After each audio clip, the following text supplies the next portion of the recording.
You should have been home a long time ago. Why didn't you call and tell me you'd be late? Dinner was ready hours ago. Hey, are you even listening to me? I'm talking to you. Oh, I exclaimed, a little surprised to find myself in our house. Hello, darling, I didn't see you there. Don't hello, darling me. Where have you been? Why didn't you call? You had me worried. I'm sorry. I had a really weird conversation today, and I'm trying to deal with it. Conversation? Who were you talking to instead of going home? What did you talk about?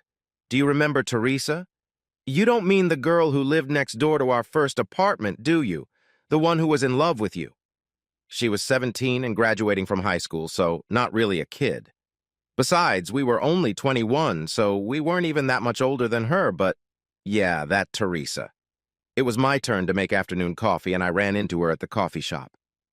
So you spent hours talking to her instead of going back to work or coming home.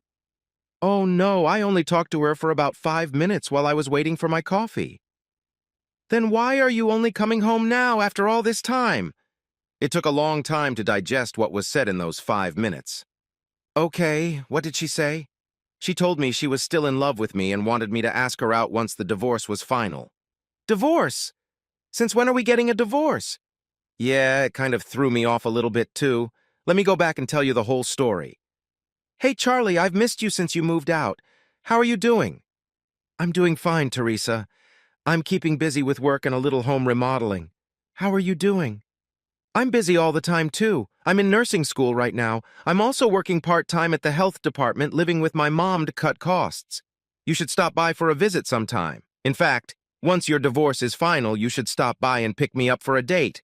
I'm single, and you know I've had a crush on you since the day you moved in next door. What? I'm not getting a divorce? I was shocked when the happy expression on her face was replaced with disgust. So you're one of them, aren't you? Are you in her cage, too? Oh, well, never mind. I hope you're both happy. Her expression changed again, replaced by sadness as she turned to leave. I grabbed her shoulder and turned her back to me. What are you talking about? I didn't understand anything after hi. Why do you think I'm getting a divorce? You can't blame it on me and then just walk away. She looked a little embarrassed and lowered her head, unable to look at me as she answered. You weren't on her list, so I assumed you'd split up. I just figured the divorce must not have been final since she used your last name. What list? I have no idea what you're talking about. Her sad look perked up a little as she looked at me again. The list of her sexual encounters. When she was diagnosed with an STI, she had to provide a list of all her sexual partners to the health department so they could be notified to get tested. She didn't include you on the list. After I took my coffee away, I quickly stopped by the doctor's office where they were kind enough to get me in for testing without an appointment. I then walked to the lake and listened to the waves crashing on the shore as I pondered the life choices before me. My wife became very nervous and asked, So what have you decided?